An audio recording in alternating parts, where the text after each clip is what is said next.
नमस्कार दोस्तों। आज की मार्केट हमें एक इम्पोर्टेंट बात सिखाने की कोशिश किया है। क्यों हमें मार्केट में जल्दबाजी नहीं करना चाहिए और मार्केट में क्यों हमें प्रॉपर ब्रेकआउट और ब्रेकडाउन का इंतजार करना चाहिए और उसके बाद मार्केट में ट्रेड करना चाहिए। तो यहाँ पर आज हम समझेंगे कि मार्केट में जल्दबाजी से ट्रेड क्यों नहीं करना चाहिए, कैसे सपोर्ट और रेजिस्टेंस को देखते हुए सही से हम मार्केट में ट्रेड प्लान कर सकते हैं, और साथ में मार्केट में बायर्स और सेलर्स का एक्टिविटी क्या है और किस तरह से मार्केट आने वाले टाइम में मूव हो सकता है, मार्केट ऊपर जा सकता है या फिर नीचे आ सकता है, और किस तरह से हम ट्रेड प्लान कर सकते हैं। तो आइए वीडियो को शुरू करते हैं। तो यहाँ पर हम देख सकते हैं मार्केट यहाँ पर रेजिस्टेंस लेकर नीचे फॉल किया है। यहाँ पर मार्केट में प्रीवियस सपोर्ट एरिया था, सपोर्ट एरिया के आसपास मार्केट सपोर्ट लेकर ऊपर जाने की कोशिश किया, लेकिन यहाँ पर हम देख सकते हैं मार्केट में यहाँ पर ये जो सपोर्ट एरिया था, इसी सपोर्ट एरिया के ऊपर मार्केट काफी समय तक होल्ड करने के बाद, यहाँ पर मार्केट काफी समय तक ट्रेड करने के बाद मार्केट क्या करता है, इसका ब्रेकडाउन करने की कोशिश करता है। मार्केट में इस लो का ब्रेकआउट ब्रेकडाउन होता है देखिए, और उसके बाद मार्केट तुरंत रिकवरी करता है और मार्केट ऊपर चला जाता है। तो इसलिए मैं हमेशा कहता हूं किसी भी मार्केट में ब्रेकआउट के बाद हमें डायरेक्टली एंट्री नहीं करना चाहिए, एक रिट्रेसमेंट का वेट करना चाहिए, या फिर ब्रेकआउट करने के बाद प्राइस अगर इसके ऊपर सस्टेन करने की कोशिश करता है तो अब हमें मार्केट में एंट्री करना चाहिए।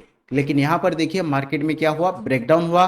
ब्रेकडाउन के बाद प्राइस इसके नीचे सस्टेन नहीं हुआ और क्विक मार्केट रिकवरी करते हुए ऊपर चला गया। तो यहाँ पर मार्केट क्या करता है, यहाँ पर मार्केट इस तरह से जब ब्रेकआउट और ब्रेकडाउन होता है, मार्केट एक ट्रैप का फॉर्मेशन करता है। मार्केट ट्रैप करते हुए बायर्स और सेलर्स को ट्रैप करते हुए मार्केट अपने ऑपोजिट डायरेक्शन में मूव करने की कोशिश करता है। तो यहाँ पर देखिए मार्केट में हायर एरिया पर सेलर्स थे, मार्केट नीचे सेल कर रहे थे। आज भी मार्केट यहाँ पर ओपन होने के बाद नीचे आता है।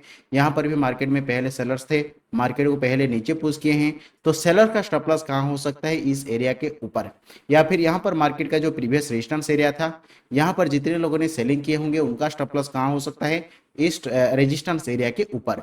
तो मार्केट में ये जो रेजिस्टेंस एरिया है ये कहाँ से कहाँ तक है, 25,067 से लेकर 25,120 तक ये मार्केट में रेजिस्टेंस एरिया है। और इसके नीचे अगर हम देखेंगे तो 25,000 का मार्केट में एक साइकोलॉजिकल एरिया अवेलेबल है। तो अगर प्राइस इस रेजिस्टेंस के ऊपर निकलता है तो मार्केट क्या कर सकते हैं, अगर इसके ऊपर सस्टेन करने की कोशिश करता है तो जितने लोगों ने यहाँ पर सेलिंग किए होंगे उन सबका स्टॉप लॉस को हंटिंग करते हुए मार्केट ऊपर जा सकता है 25,000 साइकोलॉजिकल लेवल, और उसके बाद मार्केट में इसी रेजिस्टेंस एरिया तक प्राइस आ सकता है। मार्केट इस लेवल को रिटेस्ट करने के लिए आ सकता है। लेकिन ध्यान रखिए हायर एरिया पर मार्केट में सेलर का स्टॉप लॉस है, तो सेलर का स्टॉप लॉस को हंटिंग करने के लिए प्राइस ऊपर जा सकता है। लेकिन यहाँ पर मार्केट में रिजेक्शन भी देखने के लिए मिल सकता है। यहाँ पर अगर हम देखेंगे तो इस तरह से मार्केट में ट्रेंड लाइन भी आ रहा है। तो अगर यहाँ पर रिजेक्शन देखने को मिलता है तो प्राइस वापस से फॉल कर सकता है और मार्केट यहाँ पर एक रेक्टेंगल चैनल का फॉर्मेशन करते हुए एक दो दिन और ट्रेड कर सकता है, और उसके बाद मार्केट ब्रेकआउट की भी कोशिश कर सकता है। और लोअर एरिया पर अगर हम देखेंगे तो यहाँ पर मार्केट में बार्स थे, बार्स मार्केट में बाइंग किए, यहाँ पर भी मार्केट में इसी लेवल के आसपास बाइंग हुआ। फिर भी आज भी मार्केट इसी एरिया के आसपास मार्केट में बार्स का एंट्री होता है, बार्स का पोजिशन बनता है और मार्केट ऊपर तेजी से रिकवरी करते हुए ऊपर जाता है। यानी कि जितने लोगों ने यहाँ पर बाय किए होंगे, मान लीजिए यहाँ पर बाय किए होंगे इस रेंज के अंदर, उनका स्टॉप लॉस कहाँ होगा, इस लेवल के नीचे। और मार्केट कहाँ है, रेजिस्टेंस एरिया पर है। तो अगर मार्केट नीचे आता है तो मार्केट इतना ज्यादा नीचे आना पड़ेगा सेलर्स का स्टॉप लॉस को हंटिंग करने के लिए। तो यहाँ पर इजी क्या रहेगा, जितने लोगों ने हायर एरिया पर बाय किए होंगे, सेल किए होंगे, उन सबका स्टॉप लॉस को टारगेट करते हुए अगर मार्केट ऊपर जाता है तो मार्केट इस तरह से एक क्विक बाइंग होता है। तो इस तरह से मार्केट तेजी से ऊपर मूव कर सकता है और मार्केट सेलर का स्टॉप लॉस को हंटिंग करते हुए ऊपर जा सकता है। तो इसलिए इजी होगा अगर मार्केट सेलर का स्टॉप लॉस को हंटिंग करने के लिए ऊपर जाता है। तो प्राइस अगर इस लेवल के ऊपर सस्टेन होता है तो नो डाउट मार्केट में एक अच्छा बाइंग देखने के लिए मिल सकता है, मार्केट ऊपर जा सकता है। लेकिन यहाँ पर मार्केट क्या कर सकता है, सेलर का स्टॉप लॉस को हंटिंग करने के बाद वापस भी मार्केट नीचे आ सकता है, वापस मार्केट नीचे आ सकता है। जब मार्केट यहाँ पर सेलर्स एंट्री करेंगे, यहाँ पर ब्रेकआउट फेलर को देखते हुए या फिर ये जो रेजिस्टेंस एरिया है इसको देखते हुए हायर एरिया पर फिर क्या बनेगा, सेलर का स्टॉप लॉस बनेगा। जैसे मान लीजिए मार्केट थोड़ा बहुत ऊपर जाता है और यहाँ पर जितने लोगों ने सेलिंग किए होंगे उन सबका स्टॉप लॉस हंटिंग करने के बाद मार्केट वापस से नीचे फॉल करने लगता है। अगर प्राइस नीचे आते हैं तो यहाँ पर क्या होगा, सेलर्स एंट्री करेंगे। क्यों एंट्री करेंगे, क्योंकि यहाँ पर मार्केट में प्रीवियस रेजिस्टेंस था, रेजिस्टेंस का ब्रेकआउट किया, ब्रेकआउट करने के बाद यहाँ पर लोग बाय भी कर सकते हैं। तो बार्स को टारगेट करने के लिए मार्केट नीचे आ सकता है। तो जब प्राइस नीचे आएगा बार्स ट्रैप का फॉर्मेशन होगा, तो यहाँ पर बार्स ट्रैप को देखते हुए मार्केट में सेलर्स आउट होंगे, सेलर्स सेलिंग करेंगे और सेलर का स्टॉप लॉस कहाँ बनेगा, ये जो स्विंग होगा इसके ऊपर सेलर का स्टॉप लॉस बनेगा, या फिर इस साइकोलॉजिकल लेवल के ऊपर सेलर का स्टॉप लॉस बनेगा। तो मार्केट क्या कर सकता है, मार्केट थोड़ा बहुत रिट्रेस करने के बाद मार्केट में फिर से बाइंग देखने के लिए मिल सकता है और मार्केट वापस से ऊपर जा सकता है। तो यहाँ पर मार्केट का स्ट्रक्चर क्या होगा, इस तरह से प्राइस नीचे आएगा, फिर मार्केट सपोर्ट लेकर ऊपर जाएगा। ये क्यों होगा, देखिए जब मार्केट में यहाँ पर बाइंग होता है, मार्केट इसका ब्रेकआउट करता है, पहले मार्केट में बायर्स आएंगे, बायर्स का स्टॉप लॉस कहाँ होगा, इस लेवल के नीचे होगा। तो बायर्स का मार्केट ट्रैप करते हुए नीचे आएगा और फिर मार्केट बायर्स के डायरेक्शन में मूव करेगा। जब प्राइस यहां पर क्या होगा, जब प्राइस यहां पर नीचे आएगा तब मार्केट में सेलर्स एंट्री करेंगे और सेलर्स का स्टॉप लॉस हायर एरिया पर बनेगा। तो मार्केट क्या करेगा, थोड़ा सा नीचे आने के बाद उनका स्टॉप लॉस को टारगेट करते हुए वापस से ऊपर जा सकता है। तो इस तरह से मार्केट में आने वाले टाइम में मूव हो सकता है और मार्केट ऊपर जा सकता है। तो मैक्सिमम प्रोबेबिलिटी यही है कि मार्केट सेलर का स्टॉप लॉस को टारगेट करते हुए ऊपर जाता है, तो मार्केट को ऊपर जाने के लिए इजी रहेगा। या फिर ये हो सकता है मार्केट यहाँ पर कंसोलिडेशन करते हुए नीचे वापस से भी फॉल कर सकता है, इस सपोर्ट लेवल को प्राइस फॉल कर सकता है। तो यहाँ पर मार्केट में ये जो लेवल है 24,880 का, ये एरिया को मार्केट में रेजिस्टेंस कंसिडर कर सकते हैं।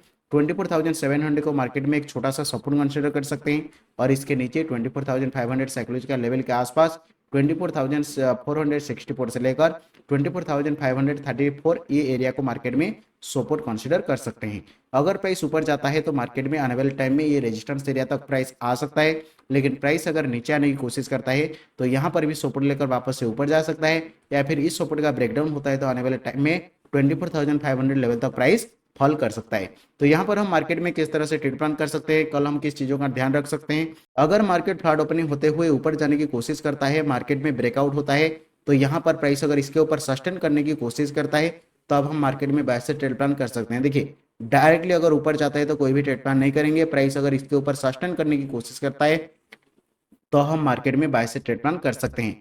प्राइस अगर तुरंत इसके नीचे आ जाता है तो हम ट्रेड से निकल जाएंगे।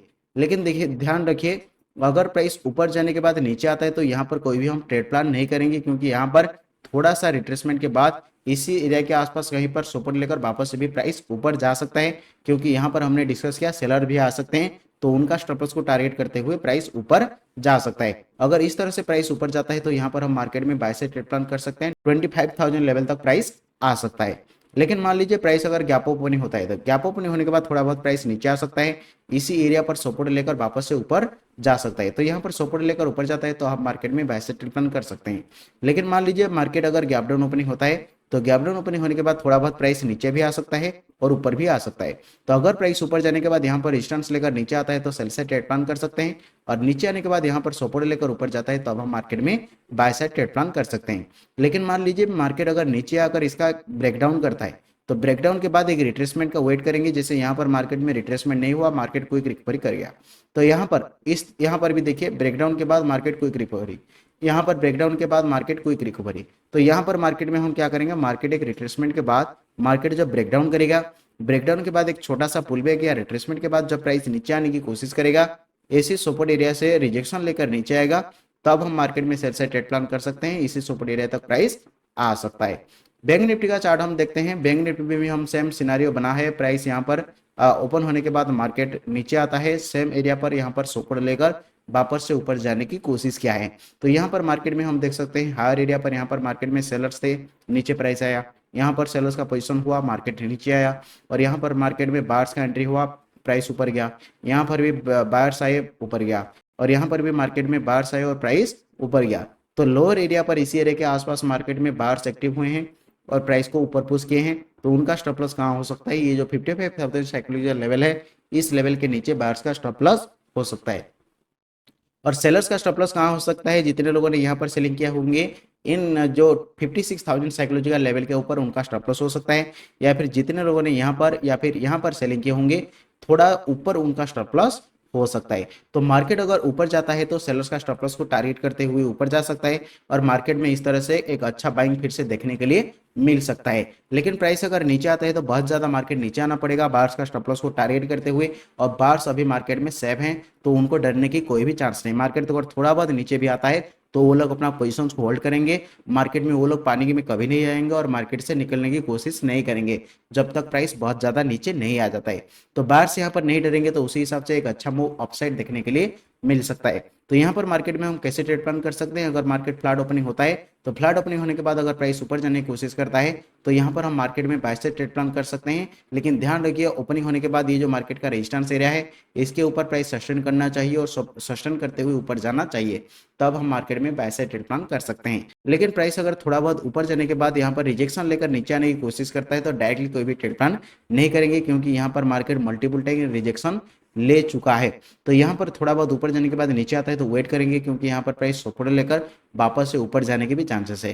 थोड़ा बहुत नीचे आएगा, यहाँ पर मार्केट में सेलर्स आएंगे, हायर एरिया पर फिर से स्टॉप लॉस बनेगा, तो उनको टारगेट करने के लिए मार्केट फिर से ऊपर जाएगा। तो प्राइस थोड़ा बहुत नीचे आता है तो कोई भी ट्रेड प्लान नहीं करेंगे, इस एरिया के आसपास सपोर्ट देखने के लिए मिलता है, प्राइस वापस से ऊपर जाने की कोशिश करता है तो अब हम मार्केट में बाय साइड ट्रेड प्लान कर सकते हैं, या फिर अगर प्राइस इसके ऊपर सस्टेन करते हुए ऊपर जाता है तब हम मार्केट में बाय साइड ट्रेड प्लान कर सकते हैं। अगर मार्केट थोड़ा बहुत नीचे आने की कोशिश करता है तो यहाँ पर सपोर्ट लेकर वापस से भी ऊपर जा सकता है। अगर 55,500 साइकोलॉजिकल एरिया पर सपोर्ट देखने के लिए मिलता है तो यहाँ पर भी हम मार्केट में बाय साइड ट्रेड प्लान कर सकते हैं, मार्केट यहाँ पर सपोर्ट लेकर ऊपर जा सकता है। लेकिन मान लीजिए अगर प्राइस नीचे आता है और यहाँ पर ब्रेकडाउन करने के बाद ये जो साइकोलॉजिकल एरिया है इसके नीचे प्राइस आने के बाद यहाँ पर रेजिस्टेंस लेकर नीचे आता है तो ऐसा कुछ सिनेरियो बनता है तब हम मार्केट में सेल साइड ट्रेड प्लान कर सकते हैं। मार्केट में थोड़ा बहुत सेलिंग देखने के लिए मिल सकता है, यहाँ पर ये जो सपोर्ट एरिया है इसको मार्केट फिर से रिटेस्ट करने के लिए नीचे फॉल कर सकता है। तो जैसे मार्केट में प्राइस एक्शन का फॉर्मेशन होता है उसी हिसाब से हम मार्केट में ट्रेड प्लान करेंगे। अगर आपको ये वीडियो पसंद आया तो लाइक करें, चैनल को सब्सक्राइब करें और हमारे साथ जुड़े रहें। Thank you.